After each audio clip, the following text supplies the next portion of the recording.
कल के सत्संग में, रात्रि के सत्संग में आप जी ने सुना कि एक बहन जिसका नाम चंद्र प्रभा था, पुण्यात्माओं कल गलती से ये दास चंद्र प्रभा की स्थान पर शशि प्रभा बोल गया। वो चित्त से उतर गई थी उनका नाम जो है बहन बेटी का, क्योंकि उस आत्मा के कई जन्म हो चुके हैं और कभी वो एक जन्म में शशि प्रभा भी रही है। जैसे कबीर परमात्मा ने कभी विष्णु जी की महिमा गाते हुए तो साथ में कृष्ण भी बोल दिया है, क्योंकि कृष्ण भी विष्णु ही था। तो वैसे उस समय जो उसकी शरीर था, परमात्मा के समय जो वार्ता हुई थी, उसका नाम चंद्र प्रभा था। उस बहन ब्राह्मणी का जो विधवा थी, उसकी एक पुत्री थी और वो परमात्मा से उपदेश भी प्राप्त कर चुकी थी। दास आपको बार बार यही समझाने की चेष्टा कर रहा है कि जिस समय परमेश्वर स्वयं आए थे, उस समय अशिक्षित जनता थी, अशिक्षित श्रद्धालु थे और अक्षर ज्ञान प्राप्त केवल एक ही वर्ग किया करता था, जिसे ब्राह्मण कहते थे। यही कारण रहा था कि वो बहन कितनी श्रद्धालु थी, प्रभु को चाहने वाली थी, परंतु उसका जो उद्देश्य था वो बिल्कुल गलत था। उद्देश्य क्या था कि उसने गुरुजी तो बना रखा था कबीर परमेश्वर जी को। उस बहन ने, चंद्र प्रभा ने, परमेश्वर को, कबीर परमेश्वर जी को गुरु धारण भी कर रखा था और पूजा वही करती थी जो घिसी पिटी, जिनको परमात्मा मना किया करते थे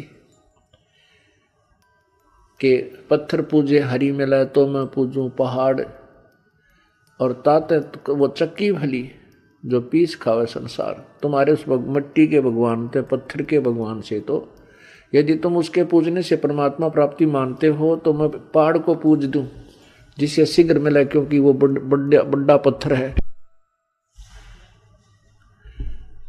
और तुम्हारे उस मिट्टी के भगवान से अच्छी तो वो पत्थर के भगवान से अच्छी तो वो पत्थर के पार्ट युक्त चक्की, जो हाथ से आटा पीसने की चक्की होती थी। कहते वो चक्की अच्छी जिससे कम से कम आटा तो पीस देता वो पत्थर। परमात्मा यही ज्ञान रह कर दिया करते थे कि मंदिर के अंदर प्रभु नहीं है, मंदिर में केवल प्रभु का चित्र है। प्रभु से काम बनेगा, प्रभु से लाभ होगा, चित्र से नहीं। जैसे सेब का चित्र पत्थर का बनाकर रख ले मूर्ति, और बहुत खूबसूरत और बिल्कुल जो कि तो मिलती जुलती होती है, और उस सेब की मूर्ति की ही पूजा करते रहें, उसी को उठाकर रखते रहें, बार बार उसकी जो है ना धूप दीप करते रहें, नहीं। वो सेब की पत्थर की मूर्ति खाने योग्य नहीं है। वह उस सेब ढूंढना पड़ेगा, वो सेब लेना पड़ेगा। सेब प्राप्त कैसे होगा? उसके लिए पहले मजदूरी करनी होगी, मजदूरी करके 2 पैसे जेब में डालने होंगे, रुपए। उन रुपयों के, उस धन के प्रतिफल में हम उस सेब को खा सकेंगे, उसका आनंद ले सकेंगे। ऐसे ही हम परमात्मा के प्राप्ति रूपी सत्य साधना रूपी मजदूरी करेंगे।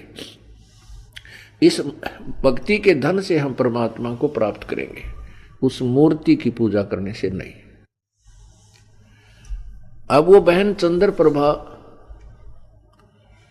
कबीर जी को तो एक साधारण संत भक्त मानती थी, संत मानती थी, गुरु जी मानती थी, और जगन्नाथपुरी में रखी उन बिना बगैर पंजे के हाथों वाली मूर्ति को वो भगवान मानती थी।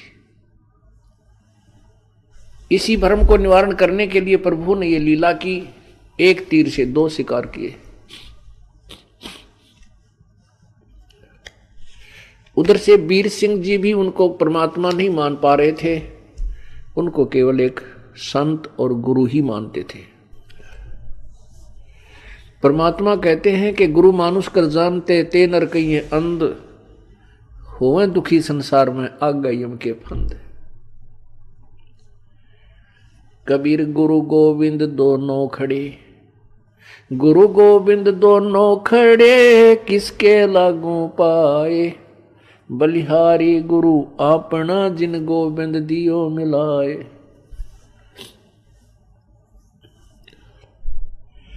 कबीर हरि के रूठता, गुरु की शरण में जावे, कहें कबीर गुरु रूठ गए तो हरि ना होत सहाय। पुण्यात्मा, हमने गुरु जी को परमात्मा मानना पड़ेगा। उस समय तो परमात्मा स्वयं आए थे, लेकिन वो भूमिका गुरु की ही कर रहे थे, एक संत की कर रहे थे। और उस समय परमात्मा स्वयं आए हुए थे तो भी ज्ञानहीन व्यक्ति, श्रद्धालु, अनुयायी, तो भी उनको एक सिंपल मैन मानते थे, एक भक्त गुरु संत ही मानते थे। क्योंकि ऐसे शिक्षित व्यक्ति जो होते हैं वो ज्ञान के तह तक नहीं पहुंच पाते। कितनी बार समझा लिया प्रभु ने, लेकिन एक वो अक्षर ज्ञान युक्त अज्ञानी संस्कृत भाषा बोलकर और उस भोली आत्माओं को गुमराह कर देता था कि तुम्हारा गुरु तो अशिक्षित है, उसको अक्षर ज्ञान है ही नहीं, वो वेदों और गीता के बारे में जानता ही नहीं, वो तो कोरी बकवाद घड़ता है, झूठ बोलता है।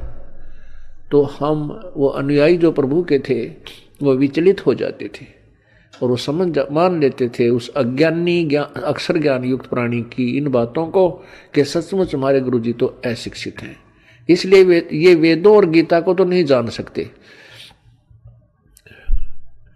और वेदों और गीता जी के बारे में तो ब्राह्मण लोग ही सही बताते हैं, पुराणों के विषय में यही सही जानते हैं, क्योंकि सभी पुराण, सभी पवित्र सदग्रंथ, पवित्र गीता जी, पवित्र चारों वेद, पवित्र पुराण सभी संस्कृत लैंग्वेज के अंदर लिपिबद्ध है।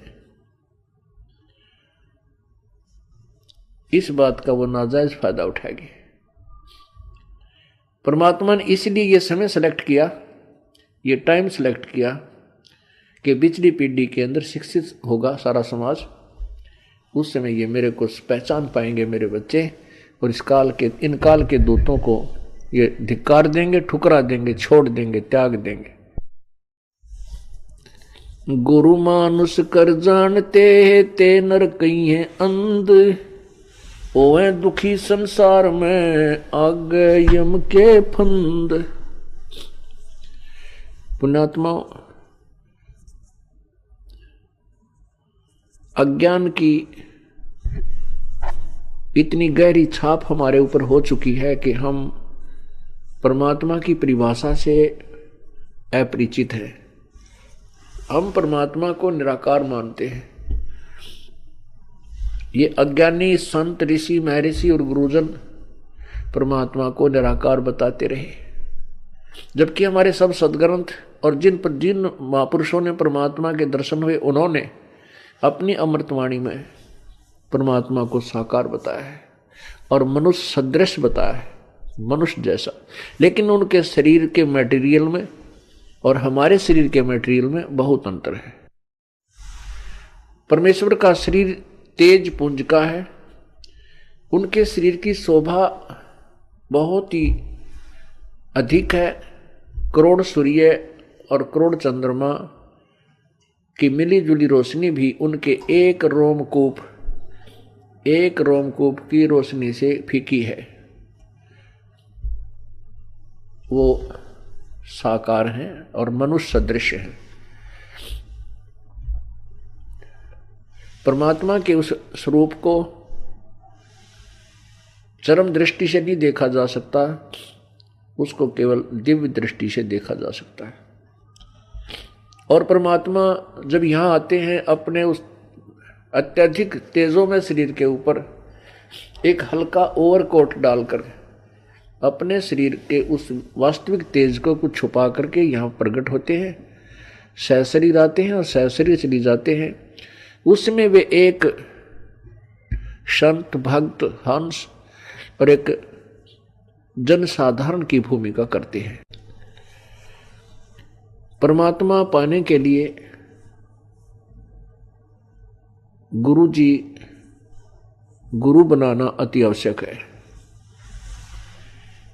राम कृष्ण से कौन बड़ो, उन्हों भी गुरु कीन, तीन लोक के वे धनी, गुरु अग अधीन।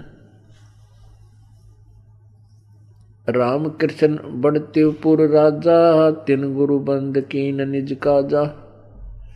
कहते हैं राम कृष्ण से तो तुम किसी को बड़ा नहीं मानते। उन श्री रामचंद्र जी ने और श्री कृष्णचंद्र जी ने भी गुरु बनाए और वो तीन लोक के मालिक भी गुरु जी के समक्ष नतमस्तक रहे, एक गुरु मर्यादा में रहे। श्री रामचंद्र जी ने वशिष्ठ जी को गुरु बनाया और श्री कृष्णचंद्र जी ने दुर्वासा जी को आध्यात्मिक गुरु बनाया। श्री कृष्ण जी के संदीपनी जो थे वो अक्षर ज्ञान के गुरु थे, उन्होंने उनको अक्षर ज्ञान सिखाया था। गुरु मानुष कर जानते, अब ये तो सिद्ध हुआ कि गुरु का होना अति आवश्यक है। आध्यात्मिक अपने इस ज्ञान, आध्यात्मिक मार्ग को, आध्यात्मिक क्रियाओं को सफल करने के लिए, परमात्मा प्राप्ति के लिए गुरु जी का होना अति आवश्यक है। अब गुरु जी के प्रति हमारा कैसा व्यवहार बर्ताव हो, गुरु गोविंद कर जानियो, रहिए शब्द समाये, मिले तो दंडवत बंदगी, नहीं पल पल जान लगावे।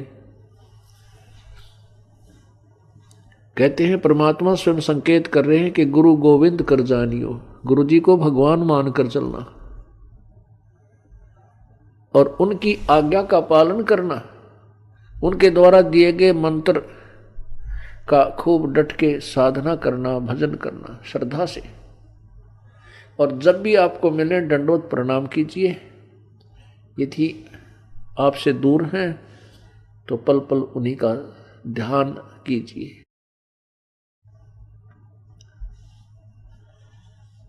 परमात्मा को पाने के लिए हमने वो प्रत्येक प्रयत्न करना पड़ेगा जो प्रभु पाने में सहयोगी है।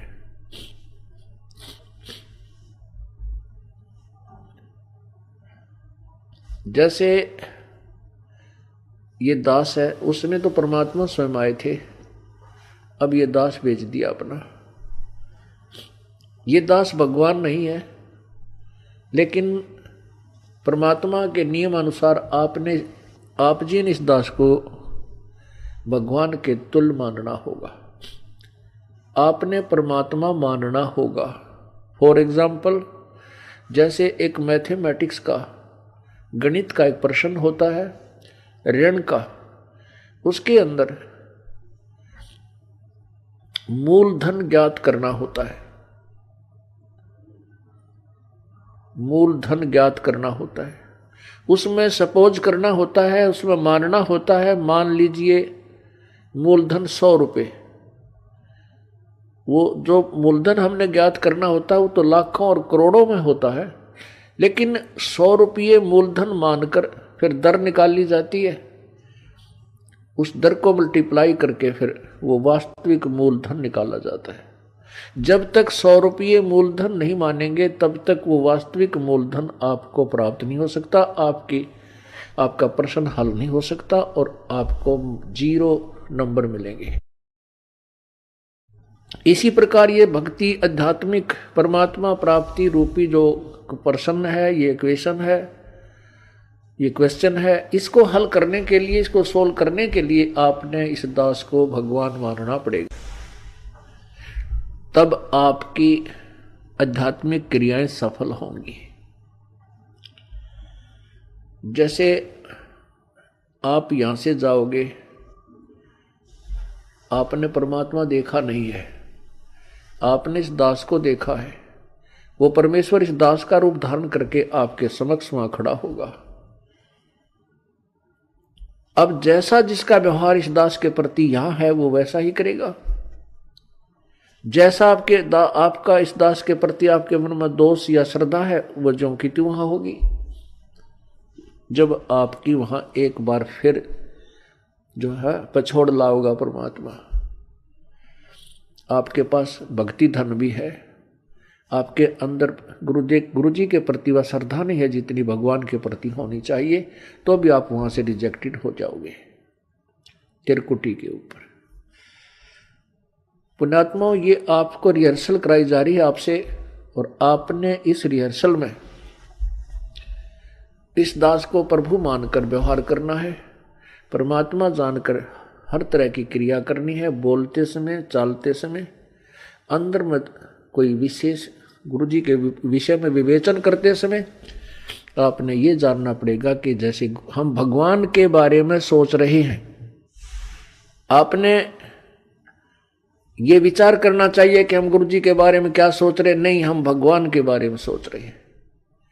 यदि इस दास में कोई दोष देख रहे हो तो आप परमात्मा में दोष देख रहे हो, या तो फिर त्याग जाइए, यहां से चले जाइए। आपको ऐसे गुरु की आवश्यकता नहीं जिसमें आप दोष निकाल रहे हो। हम इसी प्रकार परमात्मा को प्राप्त कर सकते हैं। गुरु मानुष कर जानते ते नर कहिए अंधे, ओवे दुखी संसार में आग काल के फंद। गुरु जी के प्रति आपकी कैसी श्रद्धा हो।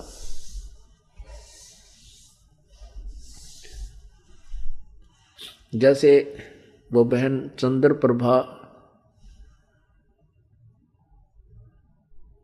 परमात्मा गुरु जी को भी गुरु भी धारण कर रखा था, और जगन्नाथ जो पुरी वाला भगवान है, जो मिट्टी का माधो, उसको भगवान मान रही, और वो वास्तविक परमात्मा उनके पास रहे, उनसे बात करे, उनको ज्ञान समझा, उसको सुख दे, वो भगवान नहीं। फिर भी श्रद्धा वही थी उस नालायक की।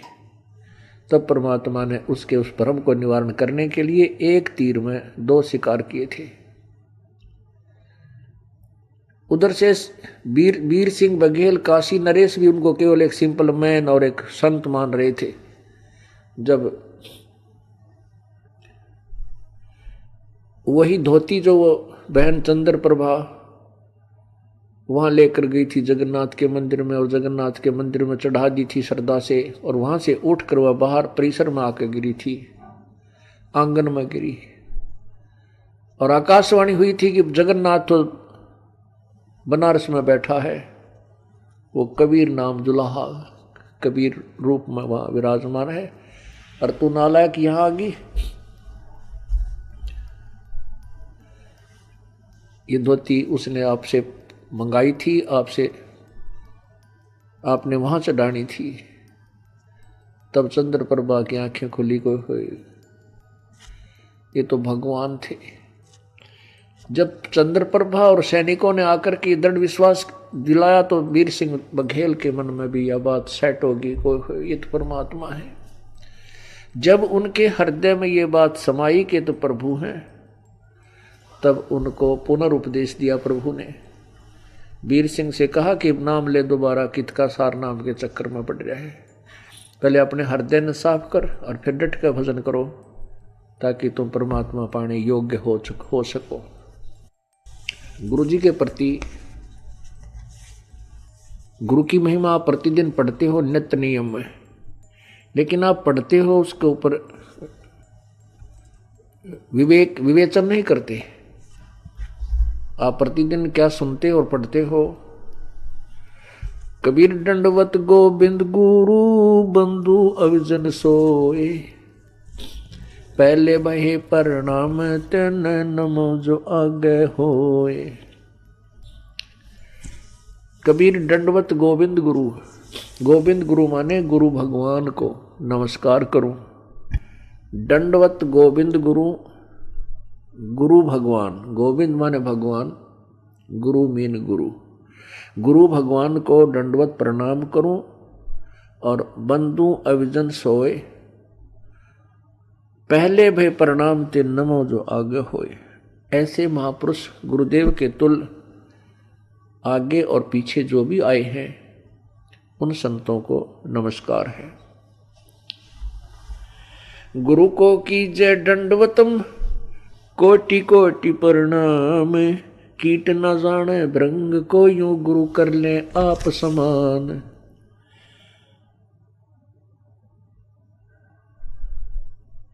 गुरु गोविंद कर जानियो, रहियो शब्द समाए। मिले तो दंडवत बंदगी, नहीं पल पल ध्यान लगावे। अपने गुरुदेव के प्रति परमात्मा तुल श्रद्धा बनाओगे तभी आप परमात्मा के चरणों में परमात्मा को प्राप्त कर सकोगे।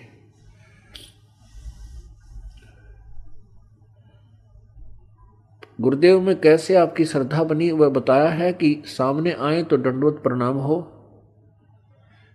और नहीं तो फिर उन्हीं का ध्यान, उन्हीं के द्वारा दिए गए मंत्र पर विवेचन, उसका सिमरण, और रह कर आपके हृदय ये आत्मा ये पुकार करेगी, तड़फेगी को हो ऐसा निर्मल ज्ञान है भगवान कहाँ थे, अगर गुरु जी ना मिलते तो हमारी क्या दुर्गति होती। इस तरह की विवेचन जो करना है यह भी गुरुदेव का ध्यान है।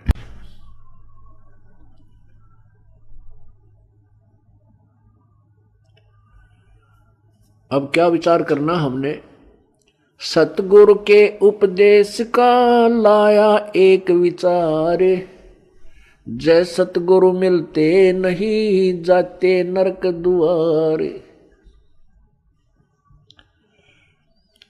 सतगुरु का अर्थ होता है तत्वदर्शी संत, यथार्थ ज्ञान प्रकाशक। जो सच्चा ज्ञान देने वाला है वो सतगुरु होता है। सतगुरु के उपदेश का लाया एक विचार। जय सतगुरु मिलते नहीं, जाते नरक दुआर।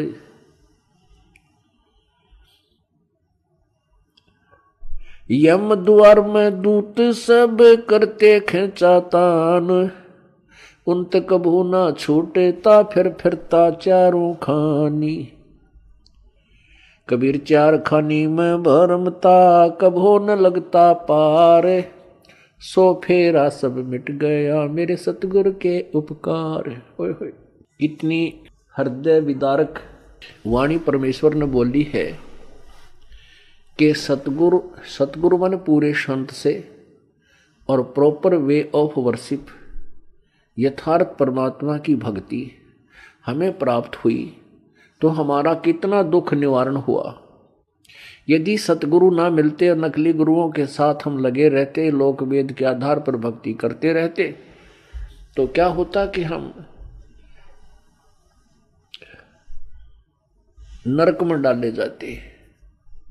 वहां पर यम के दूत हमें खूब सताते।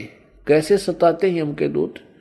जैसे किसी को कोड लगा हुआ हो और उसको फिर ये किसी के जख्म हो गए हों, फुंसी हो जाए, उनमें मवाद हो, ये मक्खियां कितना परेशान किया करती हैं। ऐसे यम के दूत नरक के अंदर इन प्राणियों को परेशान करते हैं। इनके शरीर पर ऐसा, उस पाप के कारण ऐसी व्यवस्था बन जाती है सूक्ष्म शरीर पर, और जिसमें यहां से लेकर के यम के दूत चलते हैं भक्तिहीन प्राणी को, और जो भक्ति कर रहा है लेकिन शास्त्र विरुद्ध कर रहा है उस प्राणी को, तो वहां नरक में डालने के लिए झुंड के झुंड को, पूरे समुदाय को लठ मार मार कर ले जाए। जैसे किसी पशु को फाटक में रोकते हैं और वो उसमें जाने से आनाकानी करता है, वापस भागता है, तो उस पशु को लठ मार मार कर और फाटक में बंद कर देते।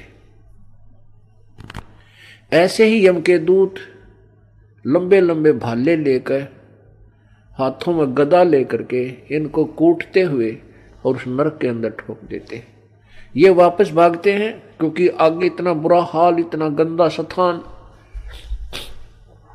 और जो पहले के प्राणी वहां डाल रखे हैं वो बुरी तरह चिल्ला रहे होते हैं। अब उनको देख करके ये वापस भागने की चेष्टा करते हैं, और पीछे तो फिर वो यम के दूत कुटे वहां उनकी जो रिहर्सल होती है वह खेचा ताण है। उस खेचा ताण की बिरान माटी वो दुख और फिर नरक के अंदर कष्ट।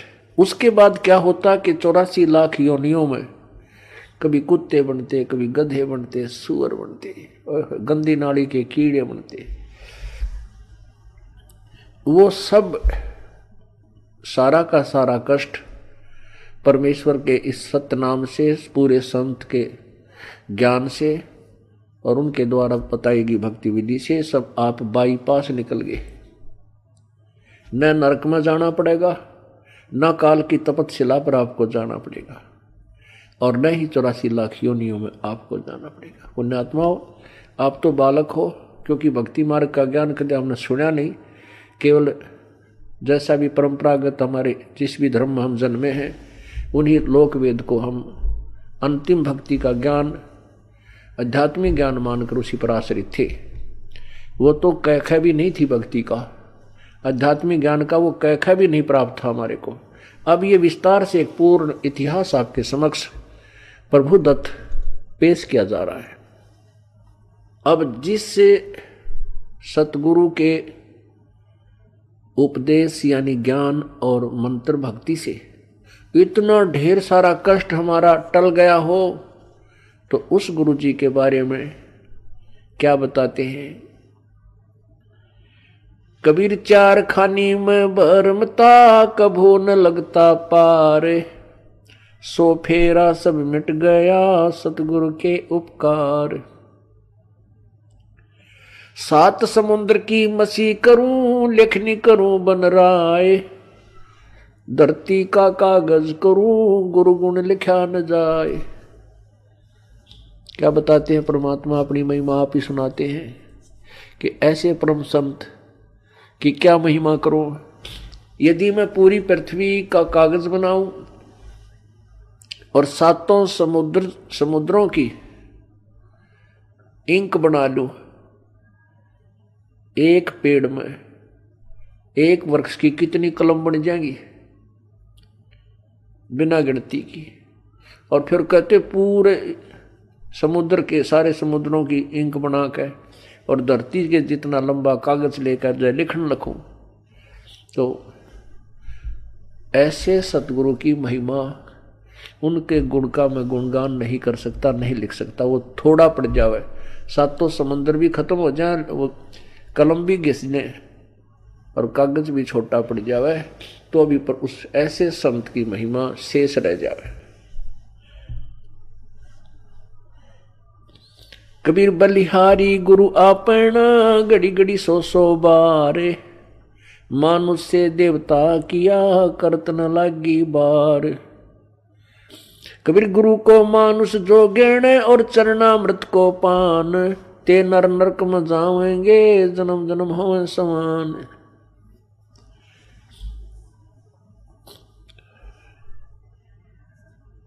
कहते हैं अपने सतगुरु के ऊपर मैं बलिहारी हूं,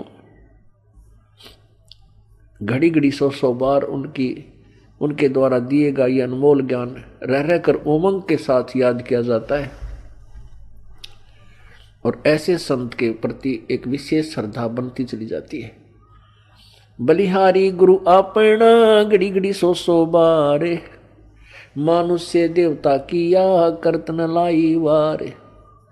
हम मनुष्य का शरीर अवश्य रखते थे, लेकिन कर्म मनुष्य के हमारे नहीं थे। मनुष्य के कर्म अब प्रारंभ हुए हैं, बुराइयों से दूर होना और परमात्मा का यथार्थ भक्ति मार्ग ग्रहण करना। किसी को लूटना नहीं, चोरी नहीं करना, मिलावट नहीं करना, रिश्वत नहीं लेना, किसी की आत्मा नहीं दुखाना। क्योंकि आत्मा हम वैसे नहीं दुखाने से बंद हो सकते, हम मिलावट करने से या रिश्वत लेना वैसे नहीं छोड़ सकते जब तक हमें इसके होने वाले दुष्प्रभाव का ज्ञान ना हो।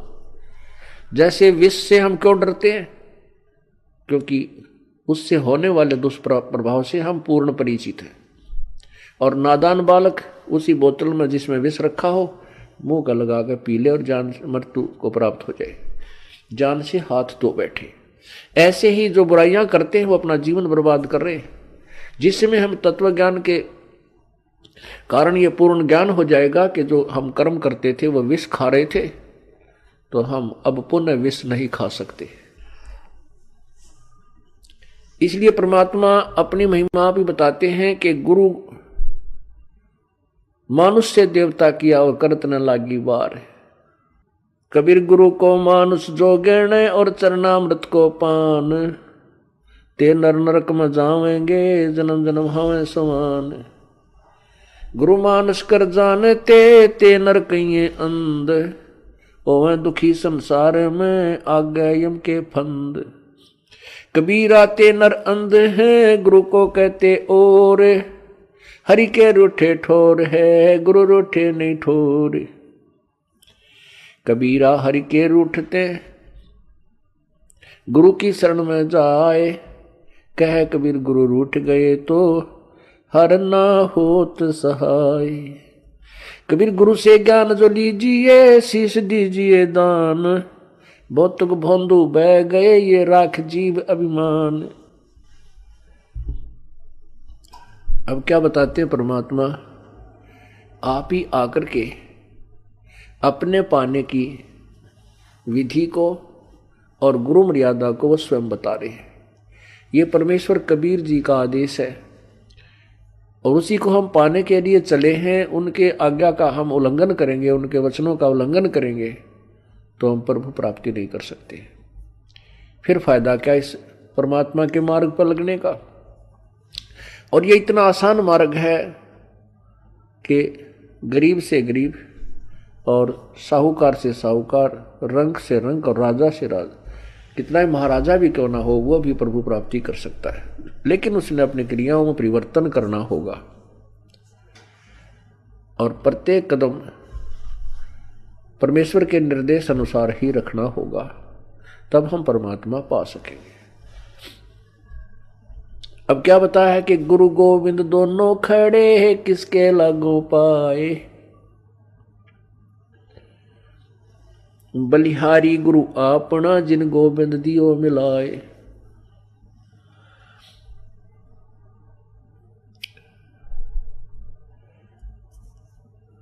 कबीर गुरु के रूठ त्या हरि की, कबीर हरि के रूठ त्या गुरु की शरण में जावे।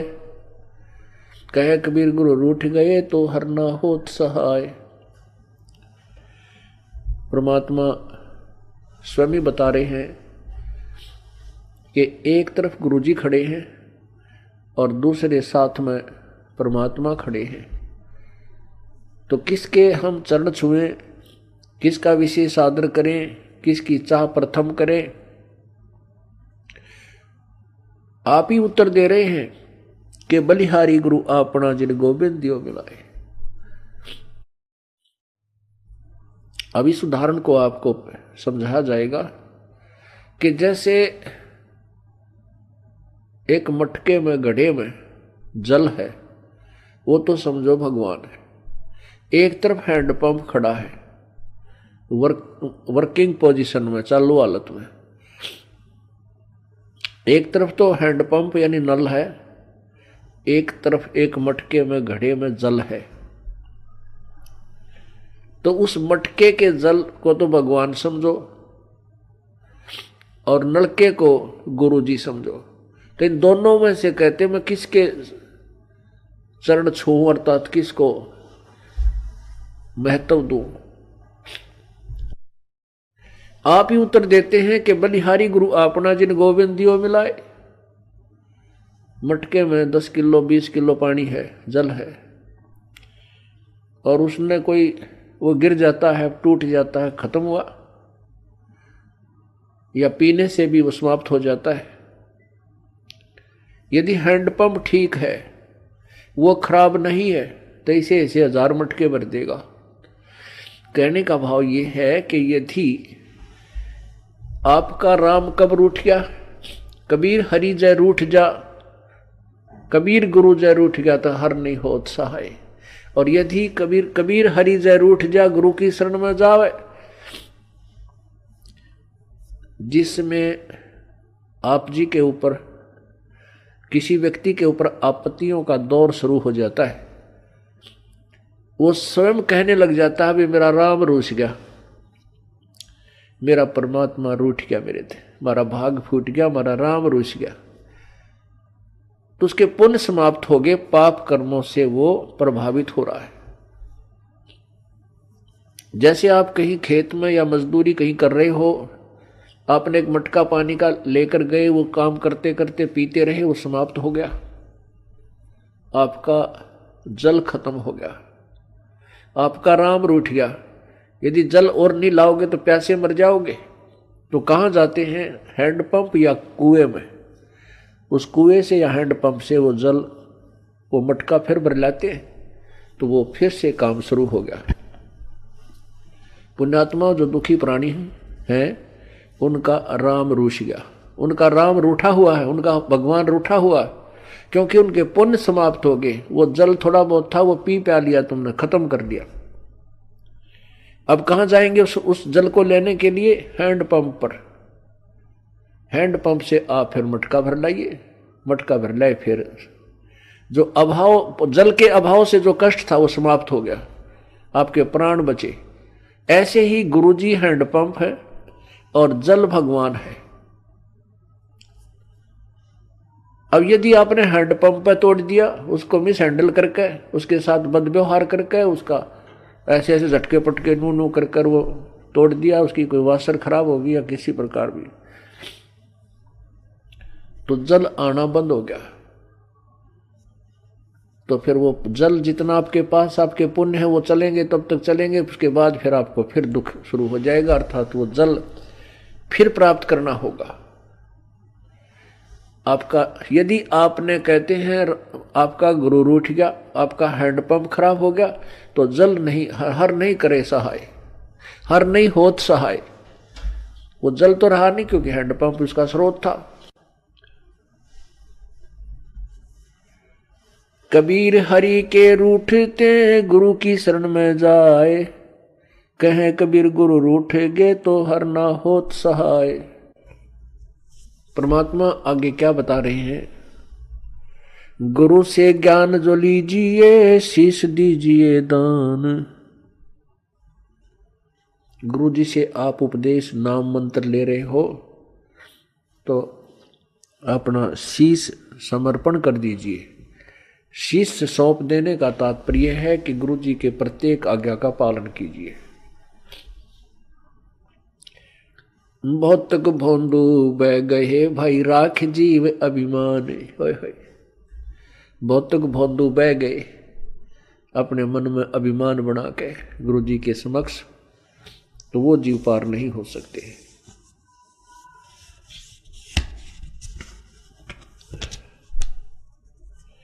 तन मन दिया तो भला किया, सिर का जासी भारे।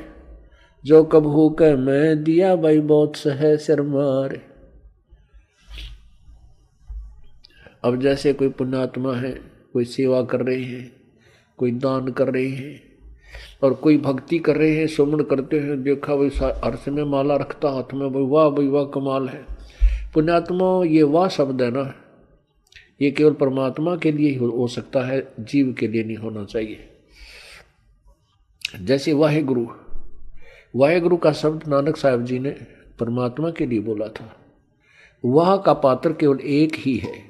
यदि हम दूसरे की वाह करते हैं और उसको में वाह समा रही है, उसको वाह से वो फूलने लग गया है, उसका विनाश होना प्रारंभ हो चुका है। उस श्रद्धालु का यदि कोई दान करता है और उस दान का उसी को फल मिल रहा है, और दूसरे उसकी दान किए हुए दान को से उसी की प्रशंसा करते हैं, तो ज्ञानहीन प्राणी होता है, उस प्रशंसा का पात्र बनकर वो अभिमान करने लग जाता है। बट नेचुरल है, जिसको ज्ञान नहीं है अवश्य होगा। कोई सेवा अच्छी करता है, शारीरिक सेवा करता है, दूसरे ने कहे वाह भाई या बहन या भाई, ये तो भाई दिन रात इसने सेवा में अपना शरीर गाल रखे है, तो कुछ दिनों में उसके अंदर भी यह बीमारी होएगी और वो उसके नाश का कारण बनता है। कोई सेवा करता है तो अपने लिए कर रहा है, हम उसकी प्रशंसा करते हैं, उसके तरफ आकर्षित होते हैं, तो महाराज जैसा बुद्धू नहीं, वो भक्त नहीं है, उसको ज्ञान नहीं है। कहते हैं गुरु को तजय भजय जो आना, तापसुआ को फोकट ज्ञाना। क्योंकि हम जिसकी प्रशंसा कर रहे हैं हम उसके ऊपर आसक्त है बाई हुकंड क्रुक, तो हम परमात्मा से हटकर उसकी तरफ आकर्षित हुए हैं, तो यह भी कमजोरी है। परमात्मा के पाने में हमने सारी कमजोरी मिटानी होगी। एक बूढ़ा आदमी डॉक्टर जी के पास गया और बूढ़ा बुजुर्ग कति अस्थि पिंजर शेष था, पतल आड़ दिखे, नारी नारी अस्थि दिखे। अब डॉक्टर जी ने देख लिया भाई ये तो बीमारी क्या है कि कमजोर आदमी है, कति शारीरिक वीकनेस घनी है इसमें। तो बूढ़े आदमी ने उस वृद्ध ने कहा डॉक्टर जी मैं कुछ देर चलता हूं ना मेरा दम फूलने लग जाता है, सांस चढ़ जाए। डॉक्टर बोला भाई महाराज बुजुर्ग कमजोरी है आपको, आपका शरीर कमजोर हो गया। फिर कहता है गुरु डॉक्टर जी मैं खड़ा होता हूँ चक्कर आवे हैं। डॉक्टर बोला बूढ़ा कमजोरी है। फिर बोला जी पिंडी बढ़के हैं, यानी पिंडलियों में दर्द हो जाता है। डॉक्टर बोला कमजोरी है। और बूढ़े को गुस्सा आ गया।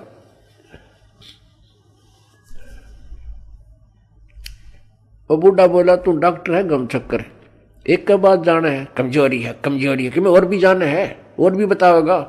खूब क्रोधित हो गया। वो डॉक्टर बोला बूढ़े या भी कमजोरी है, क्योंकि कमजोर आदमी ने गुस्सा गणाया करे। तो पुण्यात्माओं ये हमारे अंदर जो कमजोरियां हैं ये हमने सारी हटानी पड़ेंगी, तब हम परमात्मा पा सकते हैं। ना तो ठीक है जिस आप कर रहे हो ऐसा फल मिल जाएगा। और आने वाले जन्मों में आप राजा बन सकते हो, देव बन सकते हो, महादेव बन सकते हो, ब्रह्मा विष्णु महेश बन सकते हो, क्योंकि आपके अंदर इतनी कमाई बन जाएगी। और उसके बाद फिर आप गधे बन सकते हो और कुत्ते बन सकते हो। तो हमने या जन्म मरण का दीर्घ रोग कटवाना पड़ेगा।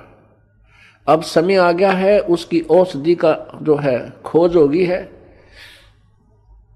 जैसे पहले टीबी की कोई इलाज नहीं था, इसलिए इसको अक्षय रोग कहते थे। अक्षय माने नाश करने वाला, खत्म कर दे। अब टीबी कोई विशेष रोग नहीं रहा अगर समय पर उपचार करा लिया जाए तो इसी प्रकार अब इस जन्म मृत्यु रूपी अक्षय रोग की अब औषधि प्राप्त होगी हमें।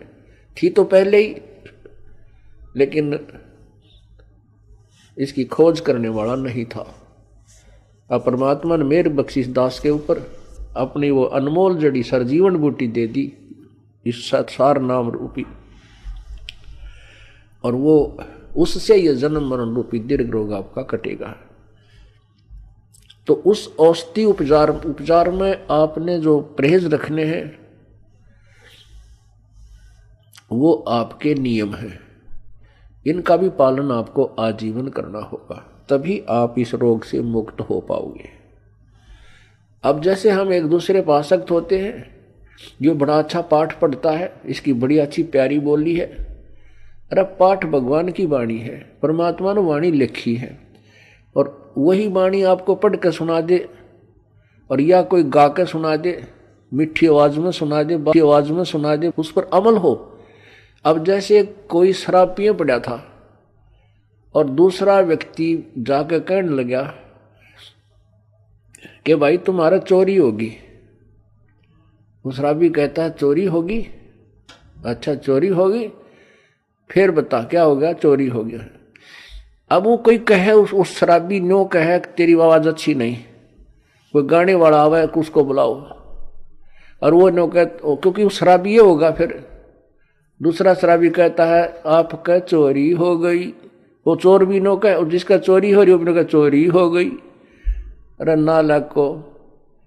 फिर वो नो कहता हाँ ये बहुत बढ़िया बोल रहा है, इसकी आवाज बहुत प्यारी है, चोरी हो गई। और उसने नो कहा जाकर सिंपल वे में भाई तुम्हारा घर में चोरी होगी और बहुत नुकसान हो गया है।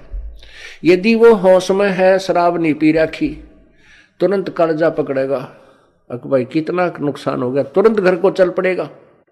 यदि उसने भांग पी रखी है तो फिर ने कहा भाई इसकी आवाज बहुत अच्छी लगी, जो गा के सुना रहा, चोरी हो गई। वो आप अभी क्यों भांग के नशे में? अरे साहब वो मूर्ख जो उसने गा के सुना रहा, चोरी हो गई। तो पुण्यात्मा आपको बार बार कहा रहा परमात्मा की वाणी है। क्या बताते हैं भगवान बार बार? इसने गा के कह दे, चाहे वैसे कह दे, जो जिनकी भांग का नशा उतर गया वो तुरंत सचेत हो जाएंगे और उस मार्ग पर चल पड़ेंगे। क्या? मन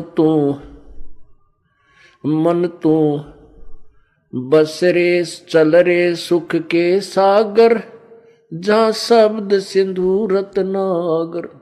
अब चैत इसने नू गा के सुना दे, अर्थ सिंपल वे में कह दे, मन तू चल रे सुख के सागर, जहां शब्द सिंधु रत्नागर।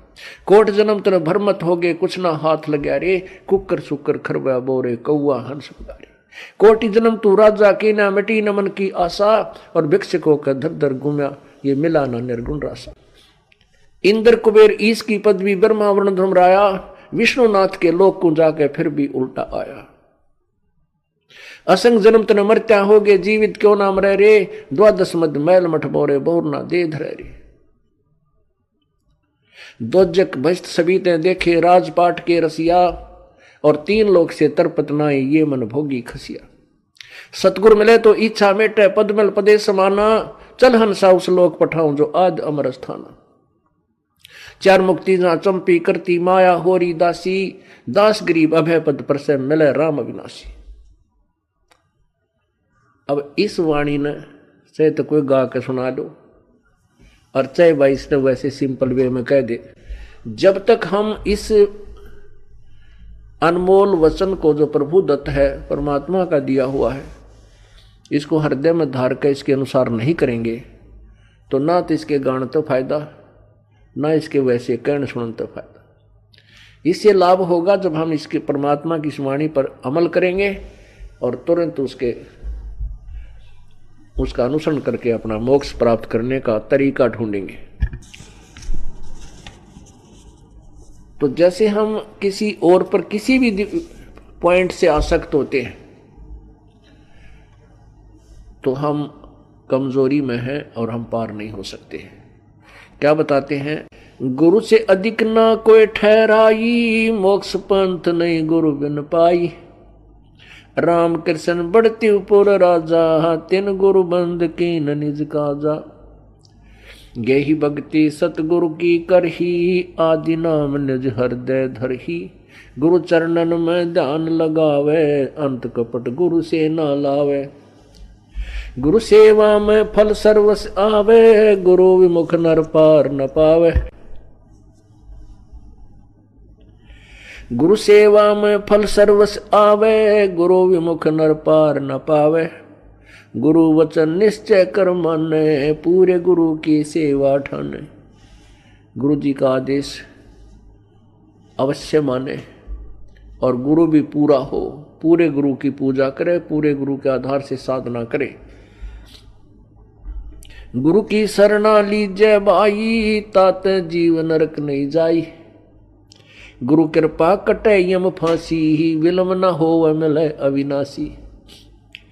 गुरु बिन काहू न पाया ज्ञान, जो थोथा बोछड़े मूड किसाना।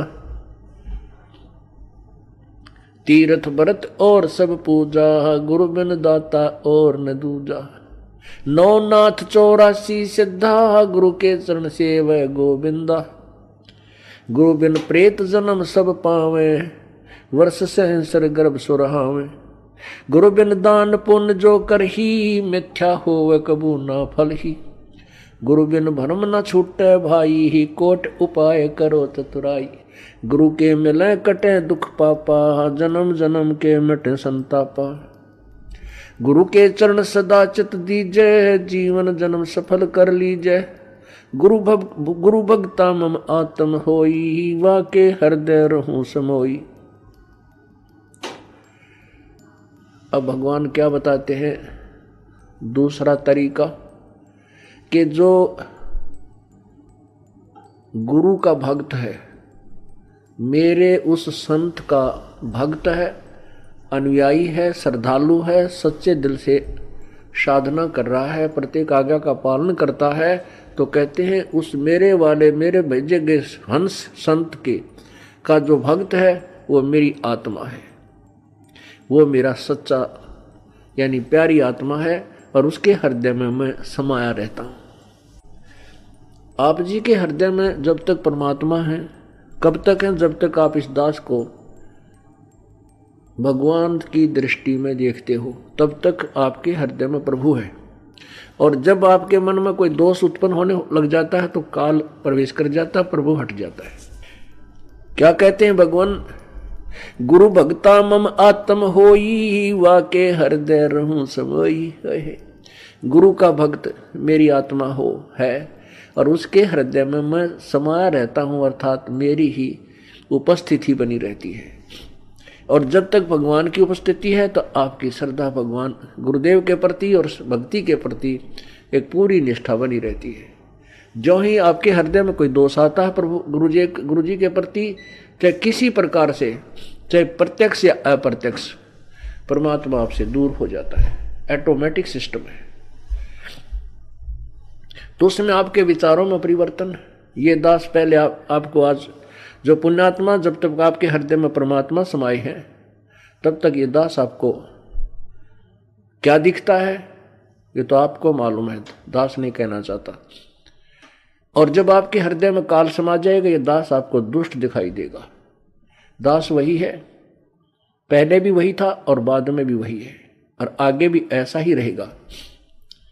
आपने अपना ही शीशा, जैसे हम दर्पण में मुंह देखते हैं, फेस देखते हैं शीशे में, अगर वो शीशा खराब है तीसरा भूंडा मुंह दिखाओगा, बांगा बांगा। कई बार ना कोई कार खड़ी हो और उसके पास से निकला तो अपना शरीर उस कार के शीशे में नो दिखा, इतना बड़ा पेट सार ठगना है, नो ईसा भूंडा देखने भी जी ना करे। तो ऐसे ही जैसे कोई शीशा खराब है उसमें मुंह देखे सा भूंडा दिखे, को मोटा मोटा कति मर रहा टेढ़ा मेढ़ा, और बढ़िया दर्पण है तो जो का तू दिखाता है। तो पुण्यात्मा, जब तक आपका अंतःकरण हृदय रूपी मिरर बिल्कुल स्वच्छ है, साफ है, तो ये दास आपको कति भगवान दिखाई देगा। जब आपका अंतःकरण किसी दुष्ट ने या आपके अभिमान ने बर्बाद कर दिया तो ये दास आपको भूंडा दिखेगा। जैसे आपका फेस जैसा है वो तो आपका स्पष्ट दर्पण ही दिखा सकता है। यदि दर्पण ही खराब है तो आपके ही चेहरे में कितने दोष दिखा देगा। अब जैसे ये क्रोथा कांड हुआ, इसके पीछे बहुत ही भयंकर षड्यंत्र था। उन लोगों की पोल खुल गई जो धर्म की आड़ में दुनिया को भ्रमित किए बैठे थे। उनके ज्ञान की पोल खोल दी और वो कति चौड़ चपट हो गए। अब उनको भय हो गया कि तुम्हारे अनुयायी तुमसे भागेंगे और तुम्हारे पास कोई जवाब नहीं, दुनिया तुम्हें थूकेगी। तो उन्होंने ऐसे झूठ झाट बोल कर राजा और प्रजा को भ्रमित करके इस दास के प्रति ना जाने के तूफान झूठ बोल दिए। तो उन अज्ञानियों के द्वारा फेंके गए गंध से जिनका अंतःकरण रूपी दर्पण खराब हो गया, उनको ये दास बुरा लगने लगा, अनुयायियों को।